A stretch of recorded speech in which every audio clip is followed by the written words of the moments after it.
Welcome to Friends with Fertility, the podcast where we dive deep into the world of fertility, reproductive health, and all the emotional journeys that are in between. I'm your host, Elizabeth King, a fertility expert dedicated to providing you with the knowledge, support, and inspiration you need on your path to parenthood. Whether you're just starting out, exploring your options, or looking for solidarity and advice, we are here for you. Let's embark on this journey together and turn uncertainty into empowerment and make friends with fertility. Let's get started.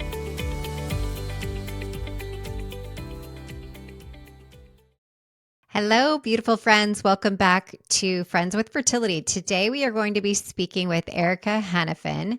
She is a devoted mom, sophisticated business leader, and startup advisor, and a compassionate advocate for women in business.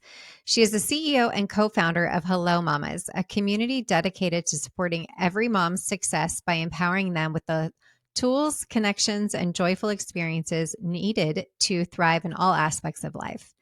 Building on this mission, she co-hosts the weekly podcast, Leaning Into Being, with Hello Mama's co-founder, Amri Kibbler, where she explores relatable situations, resources, and experiences designed to help women navigate the beautiful chaos of motherhood and ambition. I hope you all enjoy the episode. Hey everyone, welcome back to Friends with Fertility. Today we have Erika Hanafin, who is the CEO of Hello Mama. Welcome. Thank you. It's so nice to be here with you, Elizabeth. I'm really excited for this conversation, mainly because before we started to record, I was saying this morning as I was driving out of my driveway, oh my gosh, I wish there was somebody that I could just vent to, because I feel like even in my work life, there's different people that have different dynamics. Maybe their kids are in school full time or whatever it is, but there's something about the mornings of getting the boys out the door or me out the door and whatever, that some days it's just a little crazy. So I know you can relate to that in some fashion. So tell us a little bit about yourself and where you're at personally right now. Sure. And yes, 1000% can resonate. I like to say that those are my monumental moments, and those can be as small as getting the kids out the door or feeding them breakfast or what have you, or as large as, celebrating championships at baseball games, whatever it might be. But for me, I am a devoted mom. I am a business leader. I've spent 2 decades in startups. I am a compassionate advocate for women. The former CEO of Hey Mama, we actually just sold to Luminary in New York City. Congratulations. Thank you. It's my 5th acquisition, 4th that I've been pretty instrumental in leading. And I am a co-parent to 2 boys. So my son is 11. I have 2 bonus babies, 10 and 7. And I am currently pregnant with our youngest, also a boy. So I will be joining you in the 4-boy rank. Very fun. There's definitely nothing like it, I feel like, but at the same time, I come from one of 4 girls, so I'm still trying to get my head around just boys in general and like what is going on. This level of energy that is on full blast all the time from morning to night is just bananas to me. I am also one of 4 girls. I am the oldest really? of 4 Wow. girls. Yes. So I hear you loud and proud. And my dad actually was like, used to say, I'm a girl dad. And now he's like, I'm a boy grandpa. I have 7 grandsons and 1 granddaughter. Same with us. That is so crazy, Erika. That's crazy. That is crazy. Anyway, all right. So tell us about Hello Mama and what that is and how women can be part of that and get support, and what's the demographic there? Yeah, so we created a community that's really based off of support for all moms, whether they're navigating professional or personal elements of their motherhood journey. And we have, are taking our skill set and our knowledge and know-how of having one of the first and the largest communities that supports moms in business in the US with Hey Mama, and really building that out to speak to all moms and make sure that all moms can feel seen, heard, supported, and always have that support that they need right after drop off, and just like, I want to vent, like we call it our event tent kind of commitment. I love that.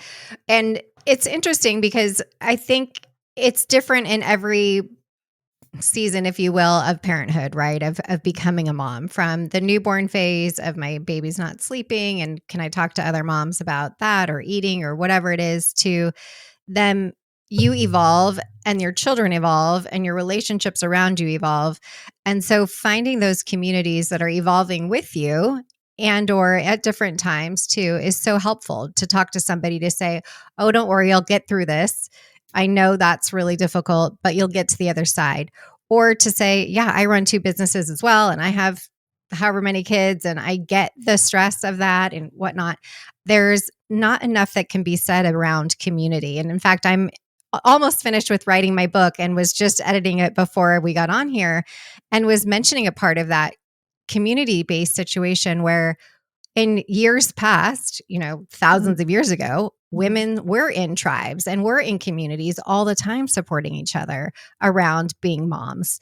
And we don't really have that anymore. So I love that you guys are coming up with these communities to help facilitate that and give people the space to do that. How did you guys kind of birth this concept?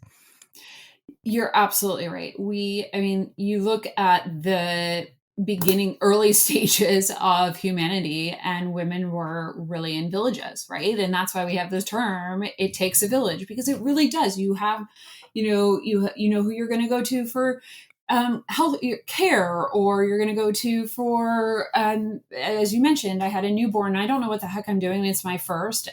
And or now I'm in a really interesting phase where a decade later, I am now having my fourth, and I've been out of it for so long, but I have this support. I feel supported because I can go to this community to say, hey, what are the new trends? Like, I used to need this monitor, like drop cam was my monitor. What do I have? Like, drop cam Right. is no longer. Where do I go? Same thing with the breast pump. So it does take a village. And what's really, really cool, and what we were seeing, is that, you don't need to tap out. And what I mean by that is, when I was in New York with my first, I joined a Facebook group, and it was a community of moms that were local to me.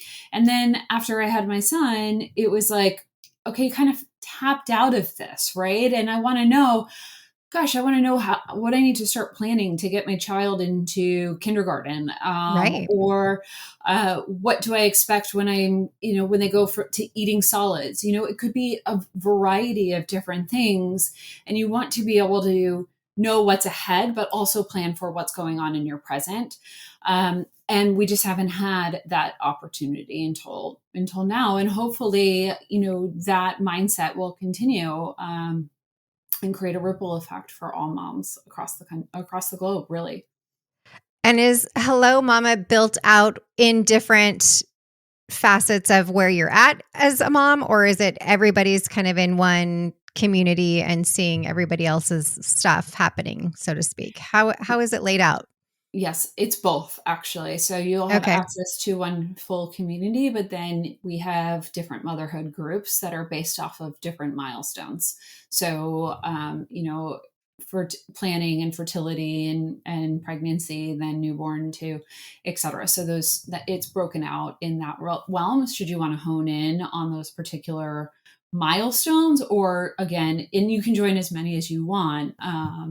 If you're somebody like me that wants to know what's ahead, what do I need to plan for, and also going through with my oldest, different challenges that are much different than a newborn.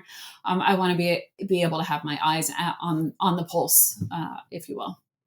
That's great, because I feel like in a lot of other types of communities, it's kind of one or the other. Mm-hmm. And I am like you, I kind of like to know what's happening and what's going on ahead of the time. But I also find that I don't have a lot of time to be spending in as much time as I would like, I guess is how I should put it. I wish I could be in these groups more often because there is such community and there is such relationships to be built. But I find that I'm just getting through my day and don't really have the time. So let's focus on that for a minute. What advice do you give somebody who is saying that? Is it carve out 5 minutes a day and check in with these groups? Or what do you feel is the best advice for somebody who's like, I really want to be part of this, but finding the time to make that happen is not so easy? Yeah, I think that's a really good question. And quite frankly, is one where I'm a big believer in reciprocity. So you give what you get out of it, right? First and 100%. foremost. I also think that, if you look at your non negotiables, and this is part of a non negotiable, which is finding community and feeling supported and connected, then you'll make the time, Hmm.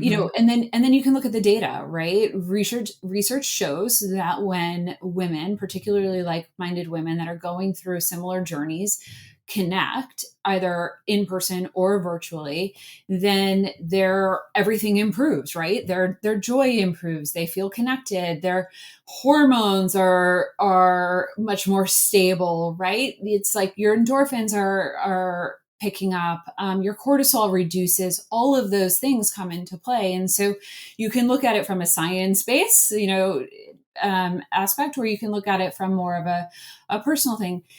I get that there's also components where you can have, and we see this where maybe you just want that virtual point. Like when I'm nursing or when something pops up, I just want to know I can go to it. And that's what I get out of it, is like this digital side of it. The other component is if I'm really like, I'm craving personal connection, I'm a social person, I want to see if there's somebody local to me that can grab a coffee with me or have a play date, then you can also do that. So it's kind of, a choose your own adventure, if you will. We're not one thing to everybody.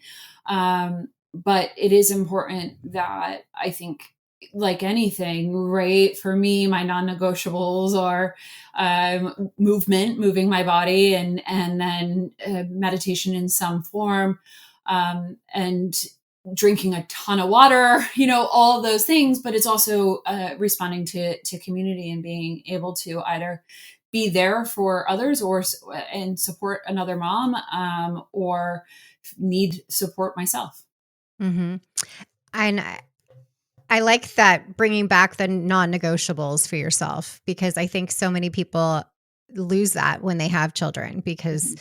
there is so many things that need to be done. We're managing our house. Does everyone have food? Is everybody clean? Is the nanny here, or is whatever your situation is? It's different for everybody, but it's you tend to get lost in that of what is your non-negotiable. And I know for me, when you say meditation, I lost that meditation for a long time because I was just so exhausted. So I would rather try to sleep if I had any extra time than meditate.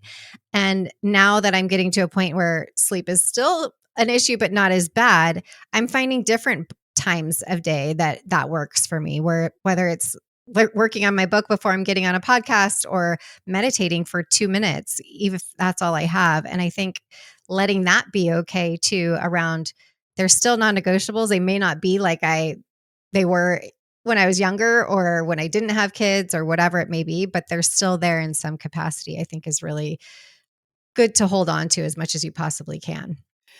Absolutely. And I also think that it's progress, not perfect, right? So Right. I've quickly learned, like, I don't need to have 9 things checked off my list before 8 o'clock. Like, sleep is important. So I'm not going to move my sleep schedule up earlier to get all of these things done. But what I will do is maybe move, like you said, move my meditation to a 10-minute block in the middle of the afternoon, or right before I sit down at my desk, whatever it might be. It doesn't have to be like I have to have this particular schedule every single day and these have to fit in different things. That's not life, and nobody wants to Right. live that way. But if you are creating opportunities, and you are understanding, like, yes, this is progress, I'm not perfect, and things happen and change, and kids get calls in sick and you have to go to the school at 2 o'clock in the afternoon. it works out, and you give.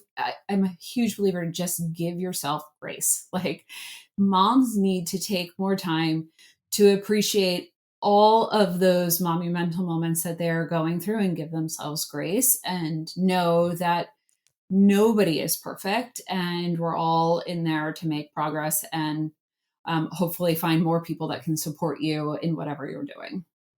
For sure. What was it like when you were having your son with having a job and working? Because I get a lot of people that actually, ironically, the babies that they're trying to conceive, once we start to dig into this subconscious work, they recognize part of their hesitation is because they're afraid they're not going to be able to do their job well, or they're going to lose some sense of themselves and their experience as a working person.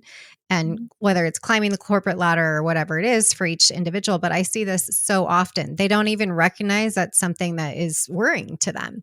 So, Mhm. how was that for you going into it with your first son? And then now, again, having had some life experience behind you going into this pregnancy and having a second one coming. Oh my gosh. It's interesting. I think that it's definitely a journey where my first son, ironically, on both sides, I, as I mentioned, I have had a career 2 decades in startups. So startups are never pretty stable and can always be every all hands on deck.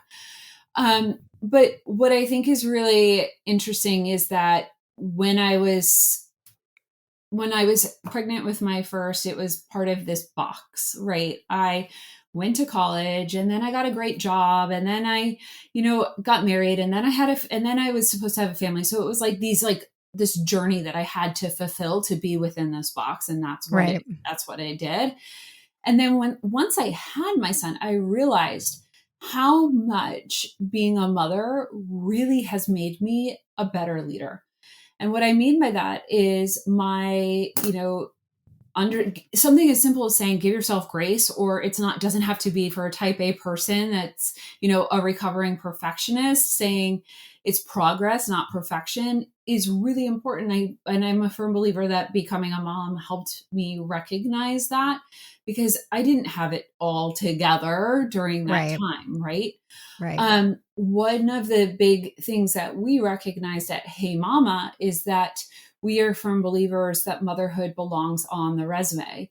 And so Hmm. we have a whole campaign that is around all of the transferable skills and traits that you learn as an innate mom or parent are transferable to your resume and to helping you in the workplace. So that could be project management, your time management. You just have to do it, right? You can't just procrastinate on it, otherwise nothing's going to get done. You have to go to the doctor's appointment and then you have to do this. So you have to have better time management and all of those.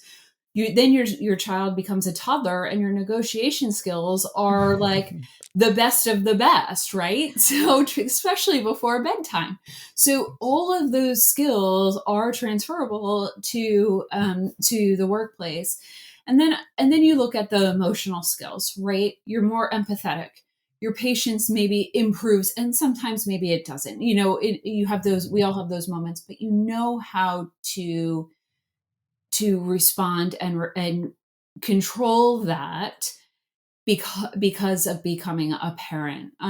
So I'm a more empathetic leader. I understand why somebody has to leave at 2 o'clock to go get their child.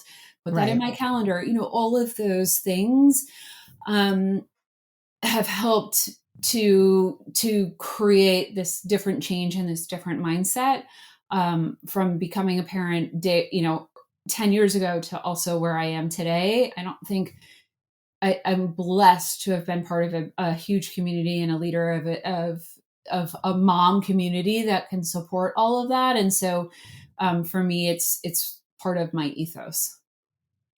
And I remember when you guys came out with that campaign telling my sister, "Hey, you need to go do this," because she was trying to get back into it after her children had grown and was really feeling like I don't have any skills for the market. I'm like, are you kidding me? Yes, you do. There's Yeah. so much that you have to offer from that perspective. And I think if you're still staying at your regular 9 to 5 or whatever as being a mom, all those other things that you mentioned too, you're more compassionate and empathetic to the people that you work with to understand, like, okay, if he's late or she's late because of the kids, I get it now because I know Mhm. what that's like, or somebody's sick or whatnot. So I agree with you 1,000%. There's so much overlap in working and being a parent and how that translates into showing up every day in a different capacity that you were prior to having children.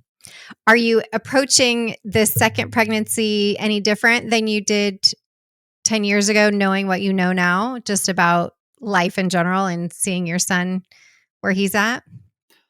It's funny that you say that because in my meditation the other day, baby was kicking and I was like, oh my gosh, I haven't really been giving you as much attention. Like, Hmm. you're pregnant with your first and you're like, oh, hi, baby. You're Yes. talking and everybody's doing all these things and you're touching and all the and everything.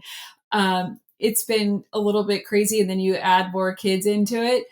But no, I'm definitely more certainly excited, a little bit more relaxed, and I have to be honest, I have absolutely nothing for the baby. So, and at this When is point he I'm like coming? May. So Okay. I'm for my early May 9th. So it's coming around the corner and we're working on it. And I bet your other little guys are so excited though. Oh my gosh, they are beyond excited. They're the ones that are talking to the baby and, asking me, how big is he today? And all of these things, That's which so is fun. really cool to see because he's going to come out with three big bros. I'm excited to see how that plays out. They're all expecting him to be able to throw a baseball, within the first month. So cute. I'm the youngest by 7 years. And so my siblings are 7, 10, and 11 years older than me. So Mm. I'm here to say they are my best friends now, and it was so great to have them older, and they took me everywhere with them. And my mom would say when I was born, it was like their little baby doll, and they'd come home and do all the things. And I know even my kids still to this day say here and there about wanting another sibling. And I'm like, no, that's it's not happening. But you could tell that they would be very excited to have a new one in the mix. So I'm really excited for you guys. How was that journey of your fertility to this last one compared to 11 years ago? Was it what you expected? No, it wasn't. So I struggled with my first. I struggled getting pregnant. I had a miscarriage before my son. I call my son my angel baby as a result Hmm. of that. Had to do a lot of, all the things, acupuncture, fertility, everything you could imagine. Hmm. And it was a long journey, and then finally we were just kind of like, it's, it is what it is. But there was something inside me that I always knew I that wasn't the way it was going to be, which is Did you have funny. a diagnosis with your first son of why you weren't getting pregnant?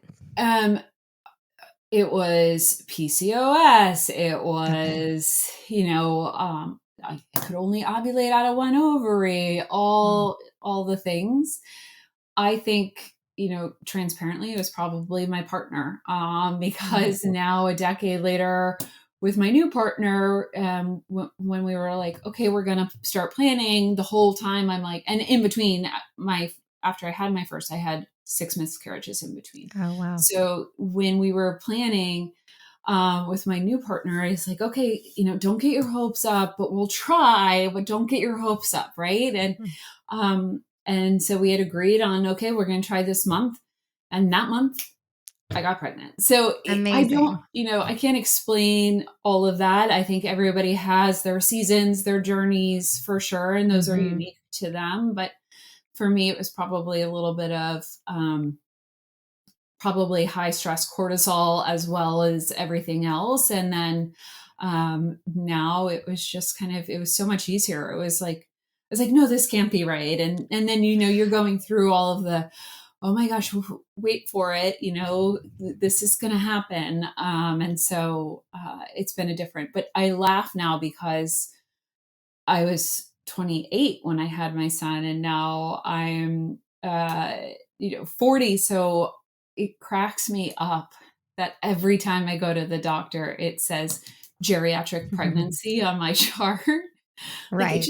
it just, And come on, it could doesn't you find equate. another thing to just create a little bit I of know. stress for a mom who has gone through all that? And now I have to go in. I'm like, it's my geriatric pregnancy here. I know. It's I crazy know. to me.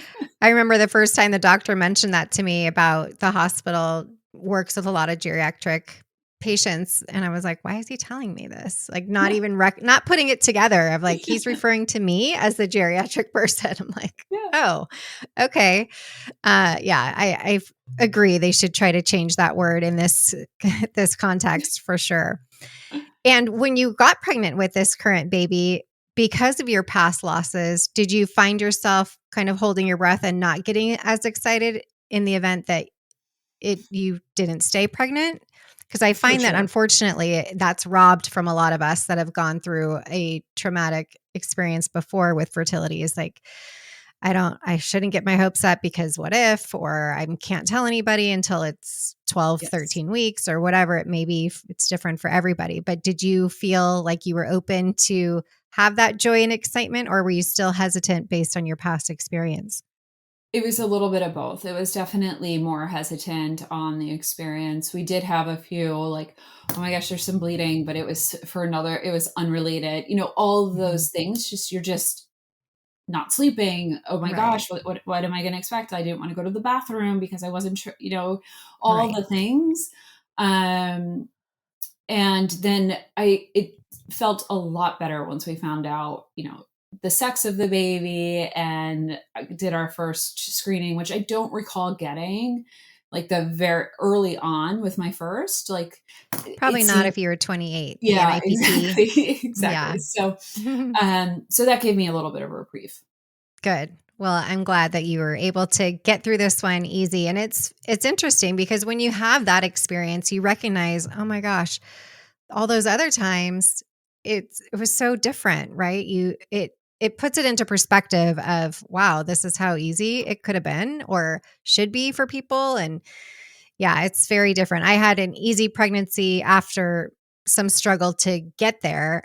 And so then my first one was like, oh, okay, no problem. And then my losses kind of happened after that. So Yeah. it was a little bit reversed in, compared to yours. But at the same time, I see it day in and day out of just that pure joy experience that you should have when you get that positive pregnancy test stolen from people because they're so afraid of the loss potentially happening. So thank you for sharing that with us. Well, how can people find Hello Mama and be part of the community and get to know everybody there? Yes, absolutely. You can find us on social. We're at Hello Mama's app. And then you can find me personally on my website, erikahanafin.com, sharing more on my mommy mental moments, the journey, and all the things. And I love to hear from moms all the time. So I'm one of those connectors and big believers that we can share together in all of the journeys. So I'm sure we'll give you some things to put in the show notes. Fantastic. I do think that as a collective and women, with all of these things that we're talking about, with motherhood, with fertility, with losses and everything, we are changing the narrative of how we move forward as a collective in general as humans and for our boys too for that matter. And I know as a boy mom, that's really important for me for them to understand that this isn't just our story, but yet I feel in a lot of ways the women are leading the way and paving this path for the men to also know that it's okay to talk about these things. And it Mhm. doesn't always come easy, but there is support for you as well in different ways. So thank you for being here and sharing your experience and telling us about this new opportunity for everyone to join. Thank you so much. It was so great talking with you, Elizabeth. Thank you for joining us on this episode of Friends with Fertility. We hope that you found the stories, insights, and tips as inspiring and informative as we did. Remember, you are not alone on this journey. Your friends with fertility are here for you. If you've enjoyed today's episode, please subscribe, rate, and leave a review on your favorite podcast platform. And don't forget to follow us on social media for updates and more fertility resources. Until next time, stay hopeful and keep believing in your journey, and know that we are sending you lots of love.